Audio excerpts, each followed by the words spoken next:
purpose of doing this particular test on the 890 Adventure R is very, very much about what it's like on tarmac. Because as you've seen on the main show, Sam went out and absolutely really showed its kind of off-road capabilities riding it at Sweetland. And I wanted to see what it was like on a reasonable length road trip. So this weekend I'm doing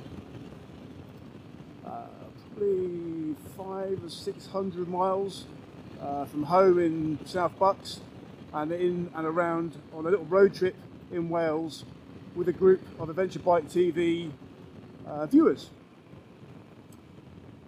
So I've been riding the bike for about a day and a half now, and when I think back, and I tested the 790 Adventure R a few years ago and just absolutely loved it, and I think the 890 has struck me in exactly the same way.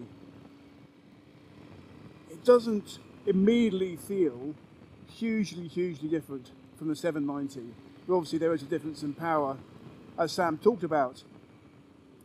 And for anybody who's not ridden the 790 or an 890, it actually looks quite a sizable middleweight bike, particularly because of the configuration of the tanks, but feels much smaller sat in the cockpit. And in terms of its manners on the road, when I first rode the 790, I said it felt a bit like a hooligan's bike on the tarmac, although the most of the testing I did was off-road. And I still stand by that. It is fantastic. The way the weight is distributed means it tips into every corner so capably. And I've got kind of mid-range tyres on, so they're dual sport. And even with these, it feels almost like I've got racing rubber on. Really is great. I did wonder, riding the bike, whether the additional horsepower would be really obvious from the outset. And I've got to say it is. You can really feel the difference straight away. Because I thought I might have to ride it for a while, and my impressions from the 790 just a few years ago, it's been a while since I've ridden one, but you can feel the difference straight away. It's very obvious. My God, does this thing pull with the rev range. One of the other riders on this weekend's Adventure Bike TV road trip asked me what it was like doing motorway miles, and whilst I haven't done many, I've done quite a bit of dual carriageways, avoiding motorways if at all possible, of course. And he was just interested in, was it a comfortable place to sit in a kind of straight line at 80 miles an hour, to which the answer is absolutely yes. I think the way the wind is deflected over you sort of belies how small in comparison to like a big GS or a big KTM the windscreen area is.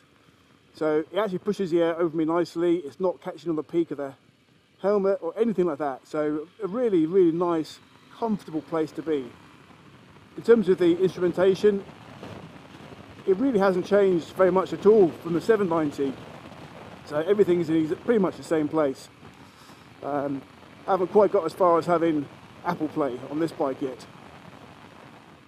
Whilst this test is 100% about what this bike's like on tarmac, it's built to be an off-road bike, and I just couldn't resist taking it for a little bit of off-road stuff and get to stretch its legs a little bit. Oh, it's great. Just takes me back to when I was riding the 790 2 or 3 years ago and just loved it so much. The bike's so capable off-road. I guess that's the beauty of this kind of bike. It's great on the tarmac, feels like a sports bike almost, but even with these tires, you get to this type of surface and off you go, and you've got 100% the best of both worlds. So how to sum this bike up? Well, it's everything the 790 was and just a bit more.